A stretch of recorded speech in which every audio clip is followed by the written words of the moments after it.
Hello, and welcome to the McKnights Workforce Development Forum. Our first session is entitled How to Meet the Current Needs of Workforce and Hire More Long-Term Care Employees.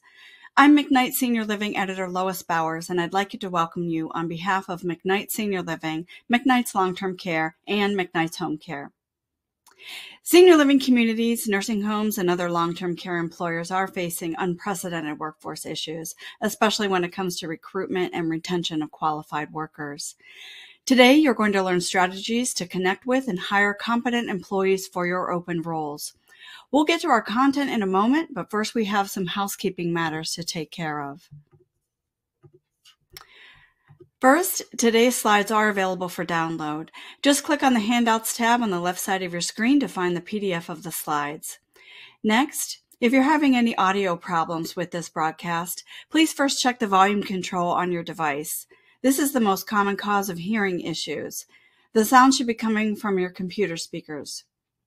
Also, we will have time for questions and answers near the end of today's presentation. If you have any questions about the information presented, please feel free to send them directly to us at any time during this hour by clicking on the Questions and Answers tab on the left. Questions that we don't get to in real time will be answered afterward. Today's program is being made possible by support from Hireology. After this webinar, you can visit the company website at hireology.com. And now I'd like to introduce today's speaker, Adam Robinson. Adam is the founder and CEO of Hireology. With more than 20 years of experience in the field of hiring and selection management, he is a speaker and the author of The Best Team Wins. You can read more about Adam in the materials we have provided. This is such an important topic that I'm going to let him get right to it. Adam? Thanks so much.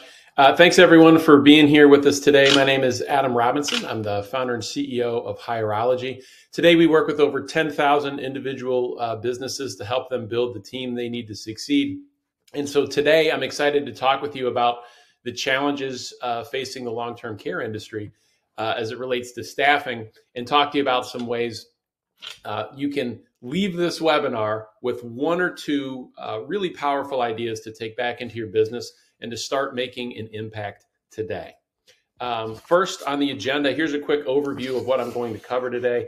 We'll go from a look at the state of the market to specifically what's going on with caregiver job seekers today. And then we'll round it out with opportunities you have as an employer to recruit and hire better caregiver talent. All right, so let's jump right in. First, I wanted to take a look at the state of the caregiver market in general.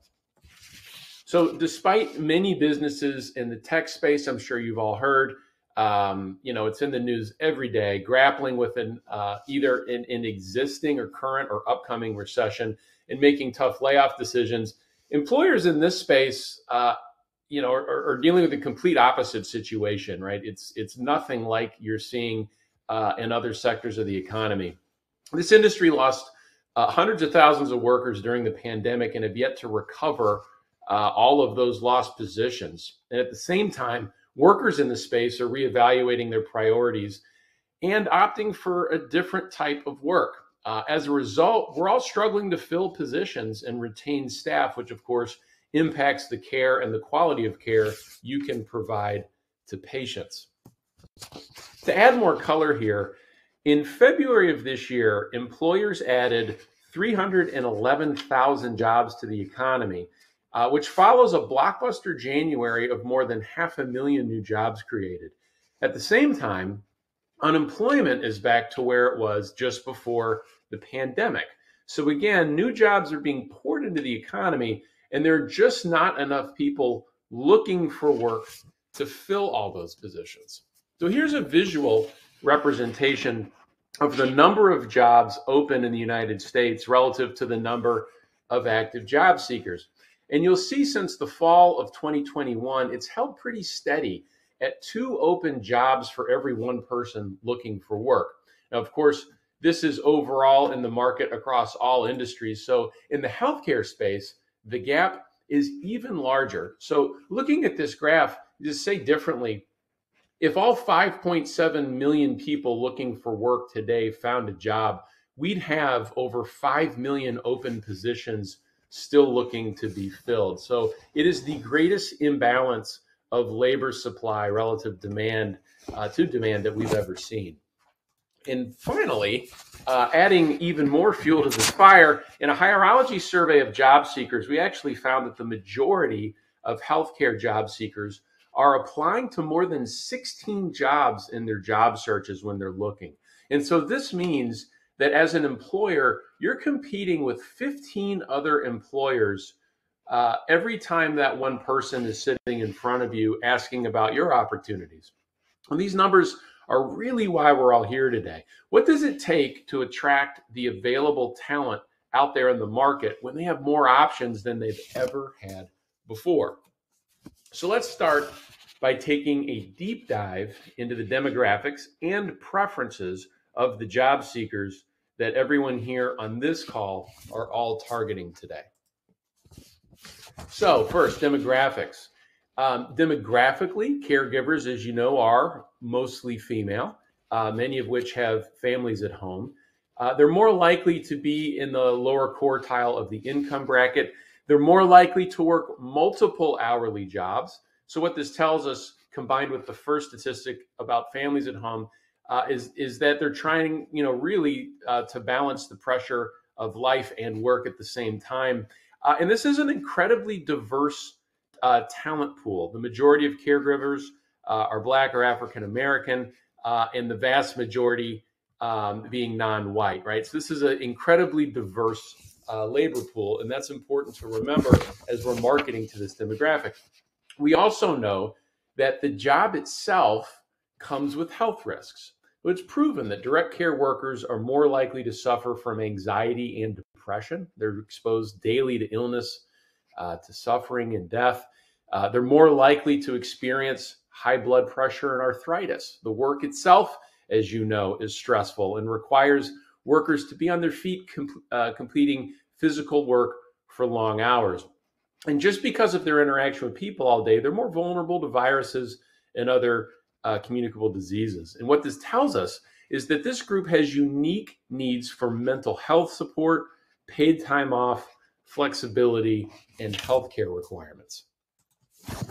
So with that backdrop, let's take a look at what this group prefers when it comes to work and to searching for work. Now for this section, I'm going to be pulling data from our 2022 research report, which is based on a survey of over 1,200 caregiver job seekers. So we surveyed these 1,200 caregivers who applied to at least one open position in the last 6 months, and we asked them about their needs when it comes to the job search and to work itself. And so this is real data from actual caregivers applying to work, telling you what they think is important as it relates to finding their next opportunity. So the answers to how we address this labor shortage in our industry live inside the survey data, and I want to take you through that now. A couple of key findings around mobile and around convenience in the job search. So 61% of recent caregiver job seekers said they completed their entire hiring process on their smartphone. It is, since last year, the number of people looking for work entirely on a mobile device crossed 50%, and it's only going up, right? And then 54% said they've given up on a job application because it simply took too long to complete. Again, this aligns with what we know about this group's demographics. They're busy, they're on the go, and they just don't have the free time to navigate a lengthy hiring process. Combine that with the fact that there are as many jobs out there as they could ever hope to interview for, right? So it's really a job seeker's market. They want it to be easy, they want it to be convenient, and they want it to move quickly. Similarly, the vast majority of healthcare employers have been ghosted by candidates. And I know many of you, if not all of you, on this call have experienced that. And of the candidates who said they ghosted an employer, 41% said they did so because the employer seemed disorganized. And 37% of respondents said they were hired less than 2 weeks from when they submitted an application. And so, in other words, the top third of caregiver job seekers out there are captured by a new employer in less than 14 days. And so I know, we all lament the fact that we are experiencing ghosting, both in terms of interviews and in terms of that first day on the job. And what we're finding is an increasing amount of this ghosting behavior is actually caused by employers either making the process too hard, or that it's taking too long, or they were hired before you could get to them. And so the silver lining in all of this data is that many of these things, if not most of these things, are completely under our control. We have the ability to dictate the speed and the quality of the hiring process as employers. And it turns out that doing that is among the best things we can do to improve our hiring results here in this tough market. And finally, we found that caregivers have specific needs when it comes to work itself. When we asked survey respondents what would motivate them to take a lower paying offer, so long as pay was within the acceptable range, 45% said they would do so for the scheduling flexibility they needed. Number one, right? Willing to take less money in exchange for schedule flexibility. Second, 40% said that if they were offered career mobility, a career path, 30% more would choose a lower paying job if the work was more fulfilling. I think this last point is what keeps caregivers in this industry. I mean, most of the people in this industry are motivated and fulfilled by caring for others, and they're willing to do work that allows them to do this, even for less pay, as long as it's meaningful to them and what they're looking to do. And so we'll get into this a little bit later, but in your recruitment marketing efforts, we really need to play up this fulfillment aspect of the work of caring for others in and of itself is fulfilling, because it aligns to exactly what today's job seeker in this industry is looking for. Another interesting finding from our research is that the majority of caregivers say they're loyal to this industry. So even though they have more opportunities for work than ever before, most job seekers want to stay in the field.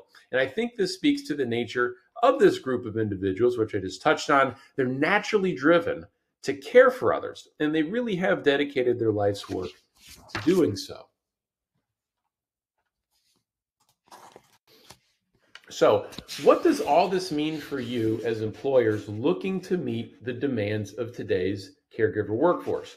Now, to recap, we know this group of people has lots of options for work. They're applying to multiple jobs, but they're also loyal to the industry. They're on the go, they're busy, they're really concerned about the health impact of being in this industry, and they want flexibility, growth, and meaning out of the work. And so today we're going to package all of these things together, and I'd like to categorize this the advice I have for addressing these opportunities into three main buckets. First and foremost, we have to build and market our jobs like products. So let's start with a simple question. What is a product? The term product has lots of different definitions, but what it really comes down to is an item, either physical or virtual, that is built or manufactured to meet the needs of a customer base. If you think about, we go out there today, anywhere online, and we're shopping for goods or service, there's a type of experience that we expect. And when it comes to job seekers, jobs, the way to think about this, really jobs are products that need to be retailed digitally, just like any other item being retailed. And so what I want to do is talk about how we can build and package this job like a product, and what the features of that product need to be in order to incentivize or entice our potential customer to buy. So you're going to hear me talk a lot about this notion of jobs as products. What should the components of your product be? Well, think again about the definition of a product. We need to build something people want. We don't want to be marketing products into a market where the market is looking for something else, right? So what do we know about caregivers? We just discussed it. They're busy. Incredibly diverse talent pool. They're looking for growth and meaning in their work, and they're looking for flexibility in how they work, right? So we need to build a product that meets those needs. Remember, the employer-applicant roles are reversed in this applicant-driven economy. Applicants no longer need to convince us why we should hire them, but rather we need to convince them why they should work for us. We need to offer them a product that benefits them. It talks about what's in it for them. It delivers value from their point of view. And so let's dig into what some of these components are. And I want you to think about, as I go through this, your own jobs and how you market them and the way your job descriptions are written.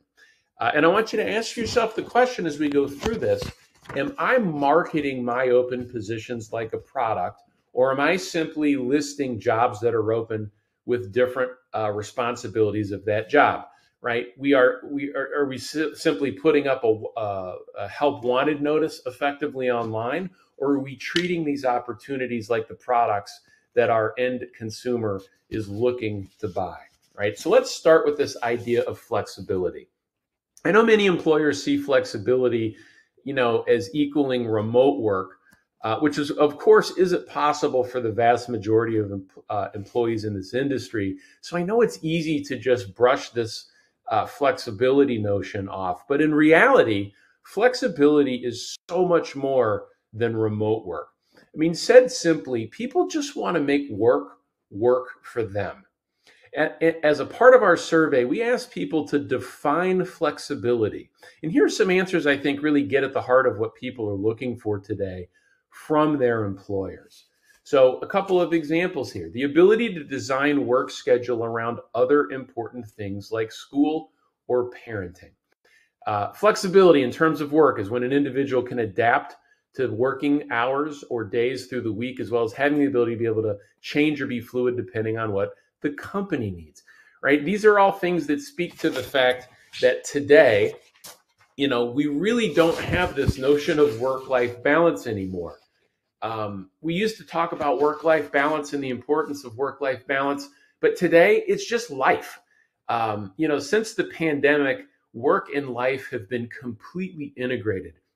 And you'll probably agree with me when I say, I don't think this ever goes back to a notion of a separation of work life and personal life. It's all just life now, right? People don't want work-life balance anymore. They just want balance, right? They don't want to have to separate themselves at work and in their everyday lives. Work and life are now fully integrated, and it really provides a roadmap. This idea provides a roadmap for us as employers in how we're going to speak about our opportunities and market them to the labor force. As I said, it's just life. It's work blended into people's daily lives. And this is something you actually can facilitate with the notion of schedule flexibility. Again, let's think back to the demographics of caregivers. Working more than one job, working to manage families, more prone to get sick, due to the nature of the work. These are all things that you can accommodate by allowing some measure of flexibility into scheduling, right? That, in terms of shift management, in terms of ease of picking up shifts, and just ease of managing a schedule. We want to let this workforce work to the greatest extent possible when they want, right? We want them to have a say in their schedule and provide empowerment in choice. These things really set you apart as an employer in this market. And this is absolutely the type of benefit that's going to help you win over workers today. And is really approaching table stakes in terms of how we're managing the workforce in long-term care. And so, take a moment and think, what do we do as an employer to offer flexibility in terms of shift and schedule to the people who are on our roster? Are we making it as easy as possible to pick up or change shifts? Are we accommodating people knowing that life has gotten a lot more complicated post-pandemic? And most importantly, are we talking about this flexibility as a benefit as we market our jobs as products? I also want to touch on DEI, diversity, equity, inclusion, because aside from just being the right thing to do, good DEI initiatives will help you attract more top caregiver talent when built into the structure of your organization. Ultimately, that leads to a happier, more fulfilled workforce, and that leads to better patient outcomes. Because while we know that your target workforce is diverse, So are the people for whom you're providing care. So it's critical to have a staff and internal policies that reflect the diversity of your customer base and of your workforce. So what can you do to promote and improve DEI efforts? Well, there are 5 things I've listed here. First is goal setting.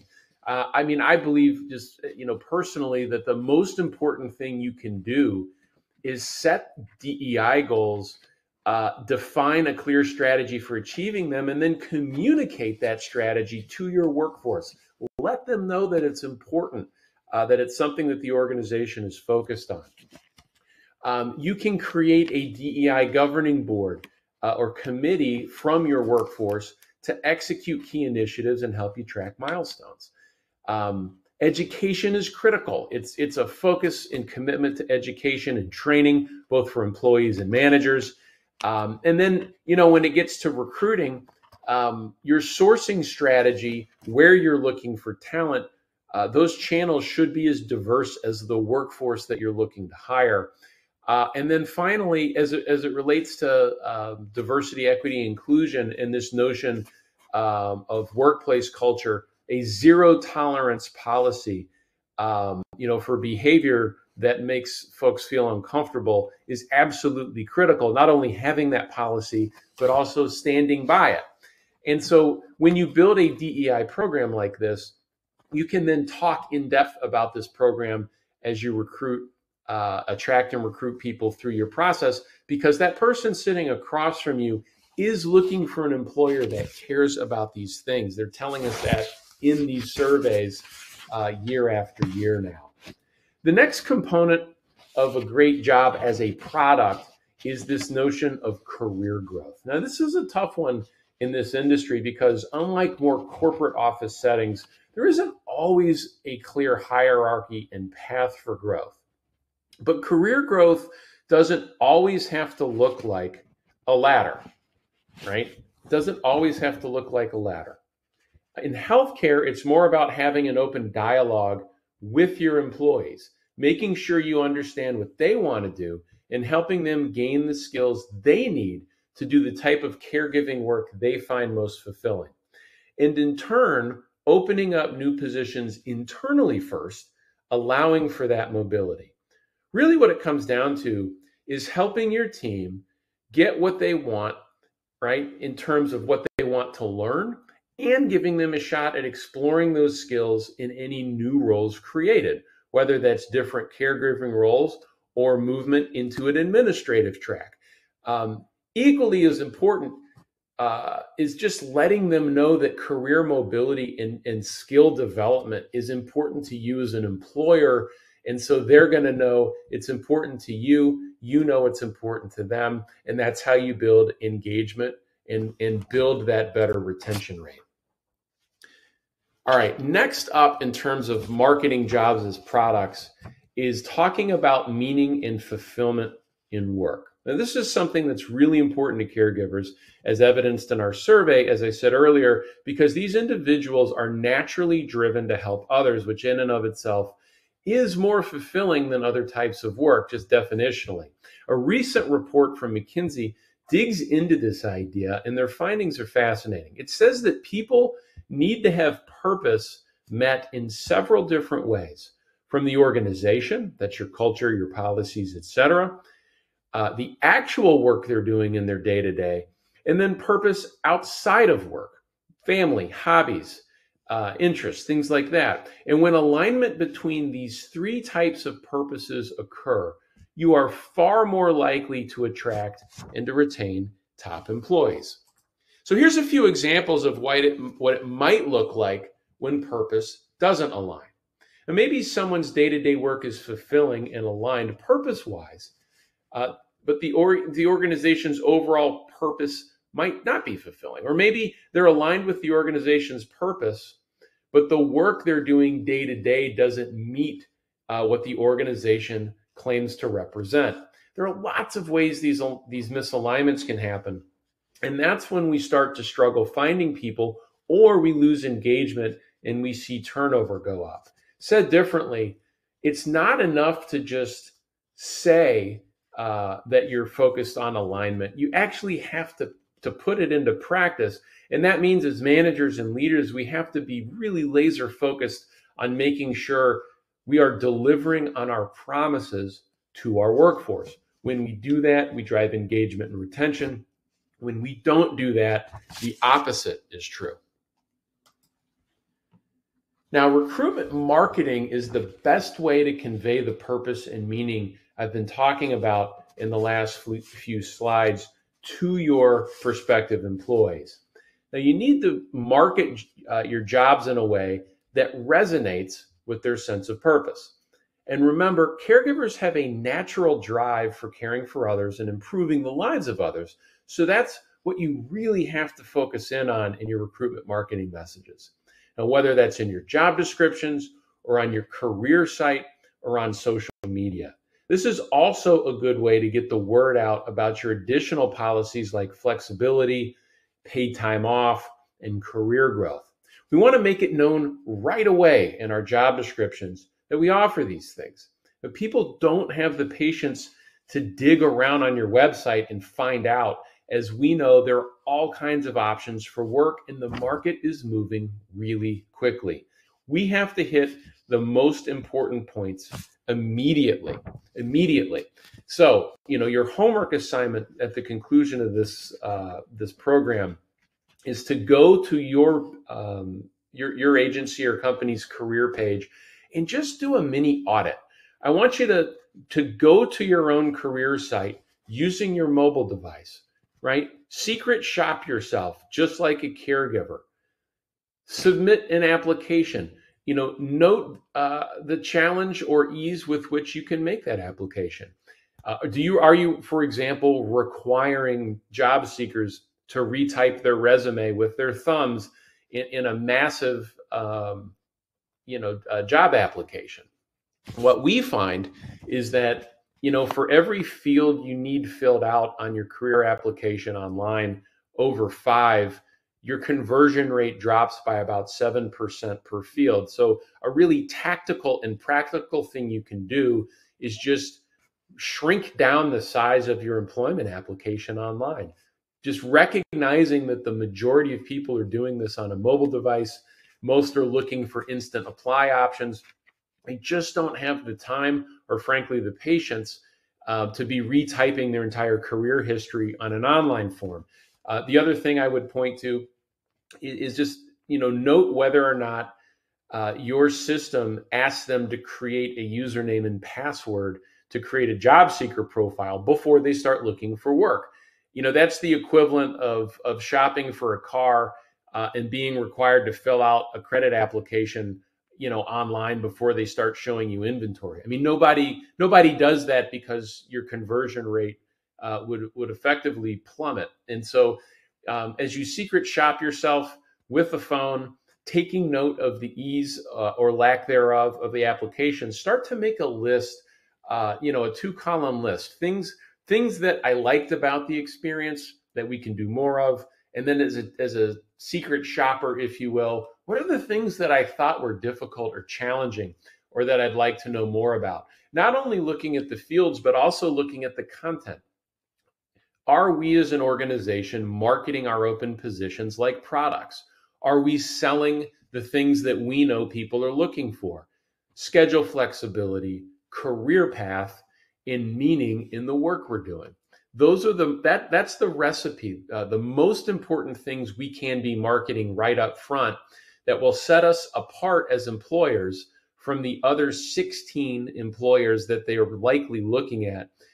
And by the way, with special attention paid to the fact that within 2 weeks, the majority of these individuals will already be off the market with a new employer, right? So some really hands-on audit work you can do at the conclusion of this call to take stock of where you are right now. So now that we've built jobs people want and we have a plan for effectively marketing them, we have to strategize about how we're going to reach these job seekers in our industry. So it's not enough to have the product. We have to make sure we're marketing it through channels that are effective. So let's look at some more data. We surveyed HR leaders and hiring managers at healthcare facilities and found that the channels that you're using to connect with applicants are pretty spread out across the board, which is good, right? You want to have a good mix of channels rather than putting your eggs in one basket. But the results are mixed. And so you'll see here, maybe surprisingly or not surprisingly, employee referral programs, job fairs, and school partnerships are the most widely used channels. When we followed up and asked what channels drive the highest quality hires for your organization, referrals were number one, right? And so what we're seeing from this is that, I think we're whether it's finding people through existing employees who already have a relationship with someone in your organization, right, that really smooths that glide path, or with meeting and engaging with people at job fairs or soon to be grads. I think, we might also be seeing this jump in more in-person recruiting for a couple of other reasons, I think, some of which are obvious, right? We're operating life in person again. That, of course, makes a big difference. And given the sheer number of open roles out there, digital channels can be really competitive and saturated. And so now that we're seeing an ease in the severity and spread of COVID, it's just safer to be in person again. And so taking a look at these results, it's fair to say the offline channels, right? Kind of the non-linear recruiting channels that's just not just spend money and get jobs posted online, but those that require a little bit more effort, require some intention, and require face-to-face or human-to-human interaction are the ones that actually produce the best benefit. And so, a huge way you can stand out in the market is just by executing against these channels that many of your competitors for talent just are not doing. Okay, so what can you do to maximize your return on investment on these channels? Well, when it comes to in-person recruiting, building those relationships is key, but it's also equally as important to make it easy for people to apply to your jobs on the spot. And we started talking about this a few slides back. You don't want to ask them to go home and apply later. Chances are they'll forget or they just won't do it. You want them to be able to apply immediately. And that's where tools like text to apply come in really handy. With this type of technology, you can have interested job seekers simply text a number and provide their information via text. And you can then have a recruiter or a manager follow up with them later to get moving forward with the hiring process. I mean, interestingly, you think about the way that you like to communicate. I mean, everybody here on this call, of course, gets email, at home or in the office, to yourself, mentally raise your hand if you love getting email. I mean, it's nobody, right? When I speak in person, I often ask the audience, raise your hand if you've got more than 5,000, 7,000, 10,000 unread email messages. My all-time high speaking was at a conference. Someone raised their hand up at 95,000 unread email messages. How many unread text messages do you have? It's mostly zero, right? I mean, regardless of the quality of the text message, we open our text messages, right? Nearly 100% of text messages are opened within a minute. Email somewhere in that 32 to 35% range over the course of days. And so we know that speed's important. We want to approach it through a channel that matters. And today that's text and not email. So similar approach when it comes to employee referrals. You need to make it really easy. You don't want to ask your staff to sit down at a computer and fill out a lengthy form to refer somebody. You want to make it easy by providing QR codes so that they can scan, or by texting them a link to follow, which enables them to easily refer someone on their phone while they're up and about. Again, your employees are caregivers. They're on their feet all day. And when they go home, chances are they're not sitting around at a computer. Make submitting a referral something that naturally works within their course of their day, right? So many of you I know have employee referral programs. And when I'm out there speaking with you, what you tell me is the referral programs are among the most effective, but the volume isn't sufficient.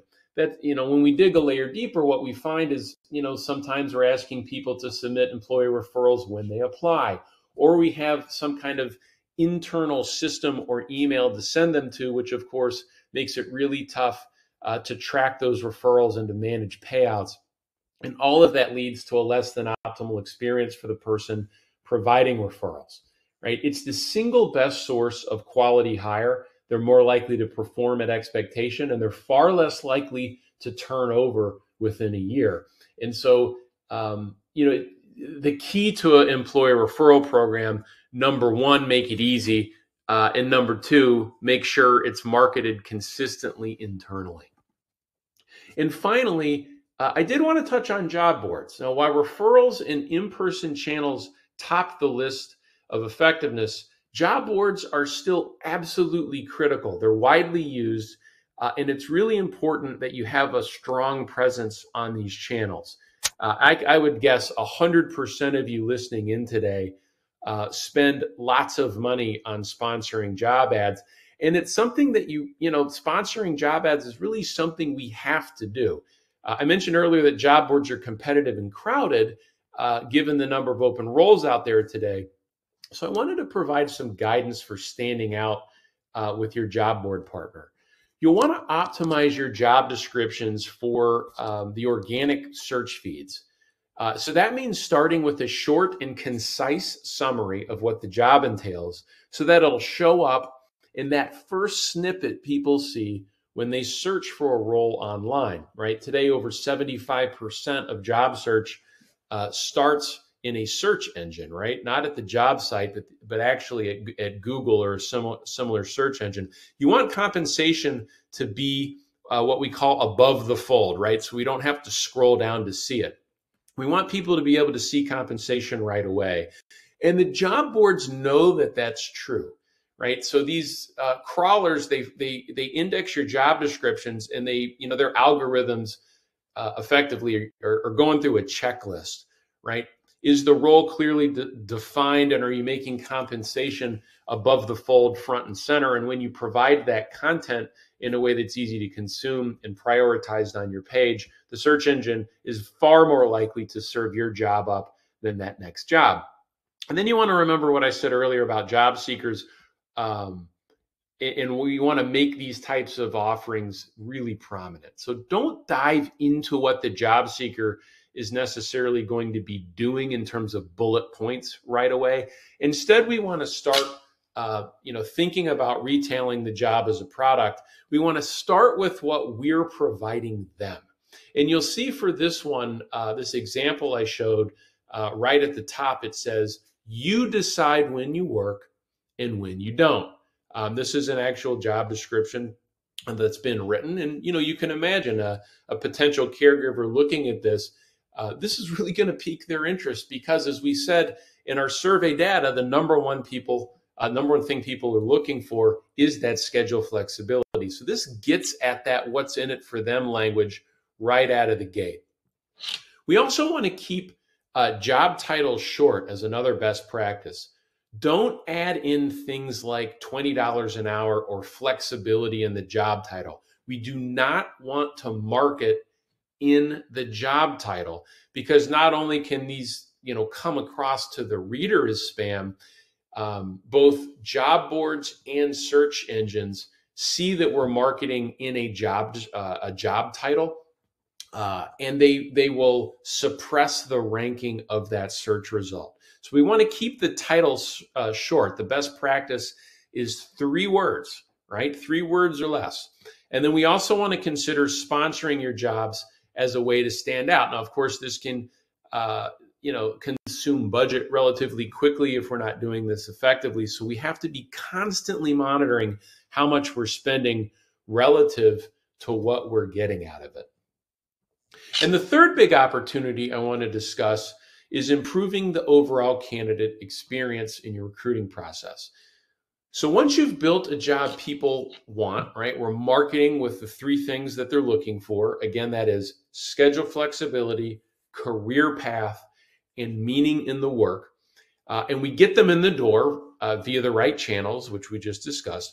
We want to keep them engaged in the hiring process so we don't lose them to competitors.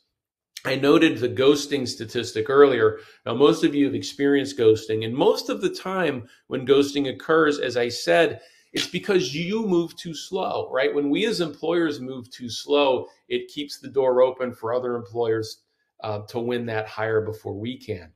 And you know, ghosting, not only is it incredibly inconvenient and a time waster, you know, it just contributes to this feeling that we're never going to catch up, right, on your end. And so I want to talk to you about some tools to help minimize candidate ghosting by going faster and delivering better experience.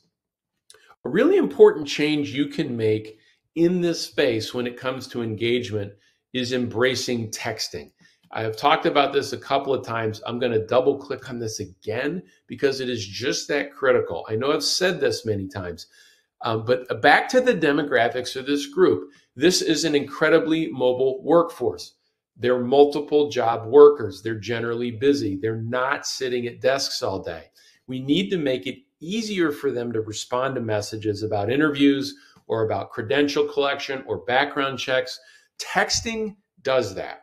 They can respond when they are available on their break or during a commute. It's a lot easier to navigate a text on your phone than an email. And I think, you know, any of us today doing anything on a smartphone knows this.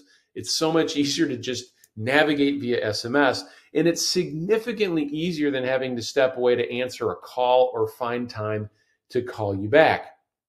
Similarly, automating steps in the process can really help as well. Now, here's an example of Hireology's interview scheduler, which is a good example of automation. It's a simple automation, but one that really matters. It syncs with hiring manager calendars and is a good example of how, you know, you can automatically communicate back and forth. In this case, providing interview time slots in messages to candidates that they can easily select. This is a way to save time for your team by eliminating all that back and forth, which by some estimates, about 40% of the time in the hiring process is consumed by one side or the other waiting for a response, right? That's the opportunity we're going right after. We don't have to type out lengthy messages with availability. We don't have to go back and forth on calendars. We're synced and we just select one and we all move on with our day. This is just one example of automation, but anything that cuts out cumbersome manual steps for either you or the candidate can and will make a big difference when it comes to engagement. So second homework assignment, diagram out, take some time and just diagram out the steps of your hiring process and just put an estimate, right? What do I think the time is, the gap between, step 1 and 2, between step 2 and 3, and you can add all that up together. And what you have is an amount of time that's a target for you to go after. And, the holy grail of candidate experience is to have this process constantly moving forward where no one's waiting a day, 2 or 3 days for that next step communication. It's all seamless and moving forward. And when we do that, we win, because what we know is that 60% of all hires made, at least from Hireology standpoint, 60% of all hires made through our platform were people whose application was open and responded to within 48 hours of submittal, and where a hiring decision and an offer was out the door in a little over 5 business days, right? So those are the benchmarks that we're going after.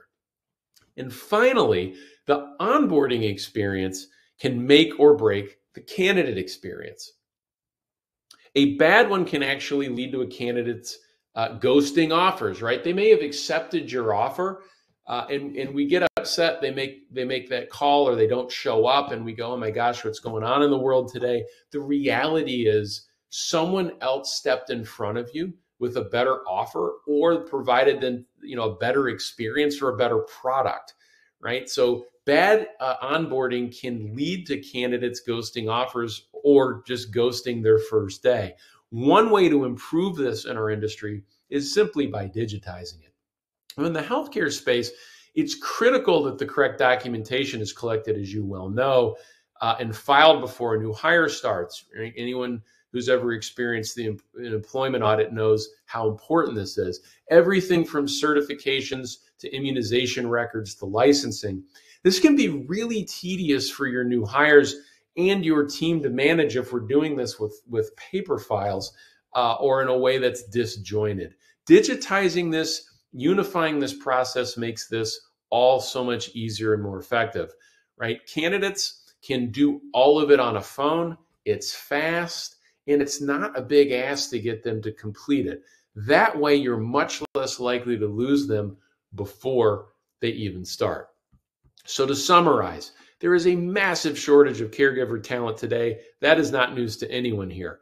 Caregivers are a unique population demographically, and what they're looking for in order of preference from their employer is scheduling flexibility, number one, career growth, number two, and meaning in their work, number three. Recruiting and hiring top caregiver talent requires us to build jobs that meet these three caregiver needs, and then building hiring processes that speak to these needs and move this process along quickly is our recipe for success. And with that, I wanted to leave 15 minutes for questions. I wanted to thank you for your time here this morning, and I look forward to continuing the conversation here. So I'll turn it over to our moderator. Thank you very much, Adam. That was a lot of great information, seriously. And we now would like to take questions from the audience. Anyone with a question can type it in now using the questions and answers tab on the left, and we'll get to as many questions as we can.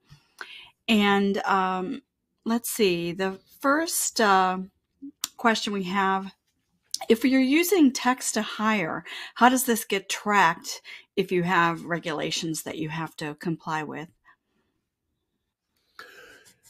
So without, perhaps the question asker can enter the actual regulations they're talking about, but the ones that we absolutely want to make sure we're in compliance with is federal can spam law. Now, Hireology has a blog post out there, and I'm not sure if we're able to post that in a way that everybody can see. But we have some best practices on staying compliant with texting regulations. But the most important thing to do that we have to do is make sure we have a mechanism that enables candidates to opt in or out of text messaging.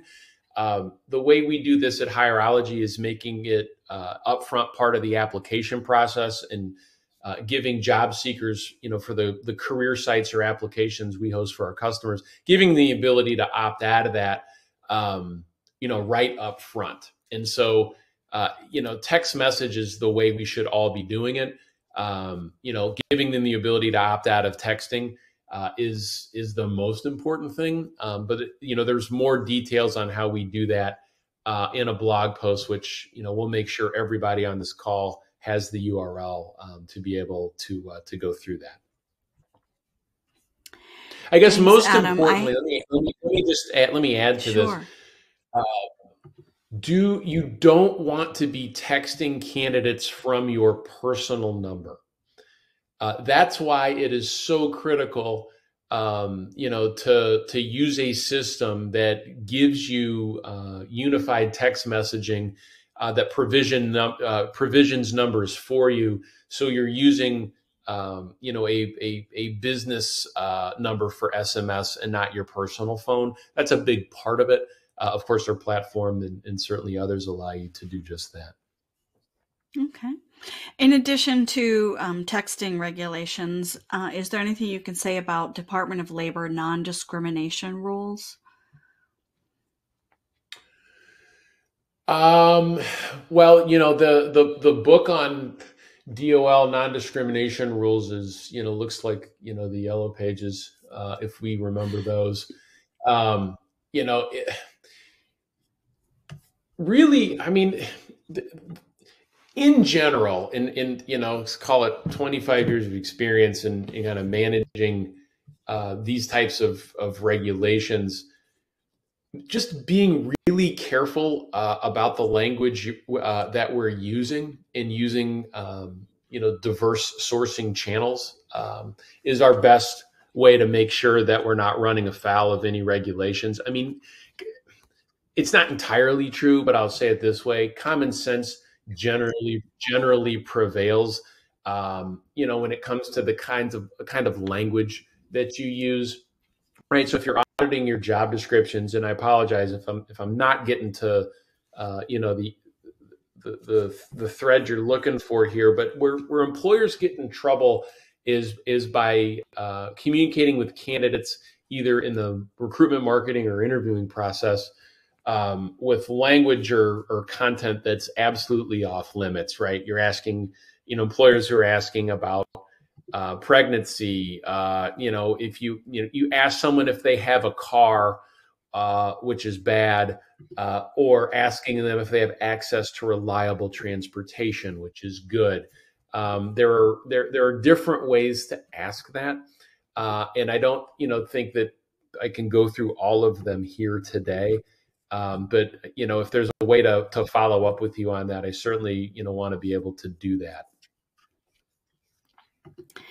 Thank you. Another question: what can recruiters do to recruit and hire more quality caregivers who are going to stick around longer?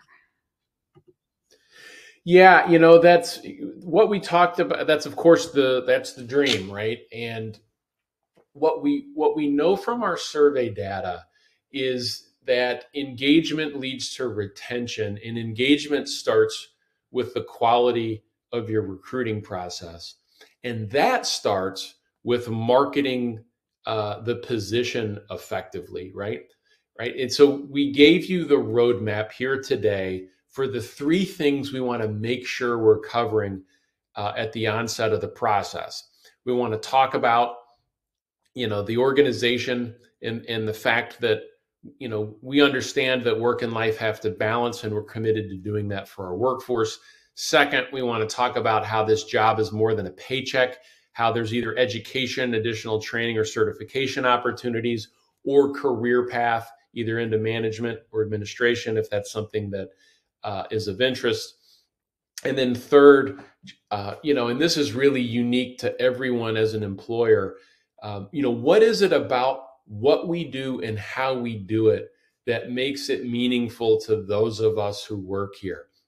And so the way to drive engagement is by opt-in marketing on the front end. And what I mean by that is someone reading your career site and your job description should get a feel for the culture of the organization right off the jump, right? They shouldn't have to work for you for 3 months to know what it feels like to work for you. It's really, incumbent on us as employers to show that experience on the front end. We can do that with marketing copy. Even more importantly, we can do that with video testimonials. And so, a highly effective way to drive engagement on the front end is by showcasing happy members of our team talking about the work they do, highlighting flexibility, career growth, and the meaning in the work.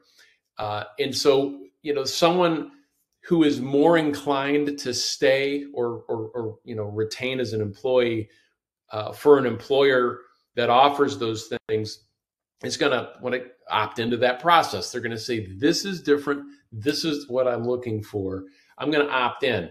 And then, versus someone who may frankly just be looking for another $1 an hour. They're looking for just more pay. And they get $1 more an hour. They're going to leave in 90 days for another 50 cents or $1 an hour.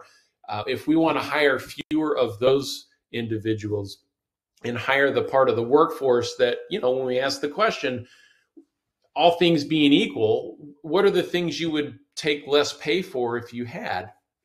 you've got the roadmap. It's schedule flexibility, career growth, and meaning in work. And so we're going to entice someone who's far more likely to stay with us for 12 or more months by speaking to those individuals and marketing what they're looking for. Because the flip side of that is someone who wants nothing to do with that level of engagement with their employer might not apply at all, or might opt out of the process early. And that just saved you some turnover. Now, after the point of hire, we of course have to deliver on our promises. And so we can recruit engaged people into the business. We then have to keep them engaged. And that's a little bit beyond the scope of what we're talking about here today. But the headline there is we just have to do what we said we were going to do. If we said we offer schedule flexibility, we actually have to offer that. We actually have to invest in career growth and training. And we need to continue to talk about the meaning in the work and giving people opportunity to find that fulfillment. That's easier said than done. This is a workforce development and retention strategy that requires intention and management. And it has to be part of what the leadership team of your company is talking about every week when you're getting together to talk about the state of the roster and what you're looking for. And so, that's a whole conversation and strategy unto itself. But, I would, for keeping it in scope for what we're talking about here, it's all about recruiting a more engaged individual on the front end using the strategies that we talked about. Thanks. Another question is, what other tips do you have for cutting down on time to fill and time to hire? Yeah, I can't overstate this enough. The most important thing you can do to improve your hiring results is to move faster. Shrink the gaps between the steps. I know, the most successful operators in this industry are giving offers conditionally before someone walks in the door for certain roles. And even if you can't do that for one reason or another, that mentality or mindset needs to be there, and it needs to be reflected in the process, right? It starts with, I think, just a quick mental audit of your process. Some really practical examples. Do we know the time it takes on average to reply to an application once it's been submitted? To be in the top 25% of employers in the space, that needs to be same business day, right? The average time to response in this industry is about 3 to 4 days. And so again, if you're not getting back same day with an engaged response, the best have already moved on, right? Second is just this notion that over half the market will be with a new employer less than 2 weeks after they started looking. Are you able to move that quickly? If not, that provides a roadmap for the lowest hanging fruit for you to go after in this process. So for sure, moving from email to text as a standard recruiting platform, that's something I would encourage everybody to take a hard look at. But then it's all of the administrative steps in between that potentially slow it down, not from your perspective, but from the candidate's perspective. We want to be keeping them posted every step of the way, and we want to eliminate, if at all possible, all gaps where we're waiting for something else. That leaves that door open just a crack for someone else to get to them and move faster than we can, right? So, my opinion, a perfect hiring process is automated from the job posting all the way through to that offer, right? We are, whether it's text, email, internal communication, it's all centralized. We're automating the steps in the process. We're making it easy to get jobs distributed. We're making it easy for employees to refer applicants. We're automating the scheduling process. We're digitizing the onboarding process. If we're doing all of those things and we're able to shrink our time to hire, to less than 10 business days, we're doing great. If you really want to push for it, the top 10% are able to do this in under 5 days.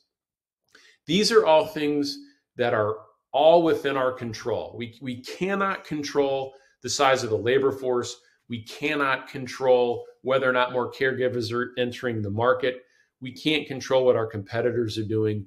We can control what we do. We can control our process, and we can decide that we're going to make it the best, most candidate-focused process in our labor market, and that's how we win. And so I guess I'll stop there. Thank you very much, Adam. We've had several questions come in about whether this webinar will be on demand later. And the good news is, yes, it will be. You can mark down the address you see on your screen, McKnights.com/032923 Workforce Development Forum. Feel free to share this web address with colleagues you think would be interested in the topic. And you can log in today also the same way you logged in today. We'd like to give special thanks to our speaker, Adam Robinson, for being with us today to share his insights, and thanks to our sponsor, Hireology. You can visit Hireology.com to learn more about the company. Our next session in this Workforce Development Forum is titled Improving the Patient Experience Through Technology, and it will begin at noon Eastern Time. We look forward to seeing you then. For now, this is Lois Bowers, editor of McKnights Senior Living. On behalf of everyone at McKnights Senior Living, McKnights Long-Term Care News, and McKnights Home Care, I'd like to thank you for attending.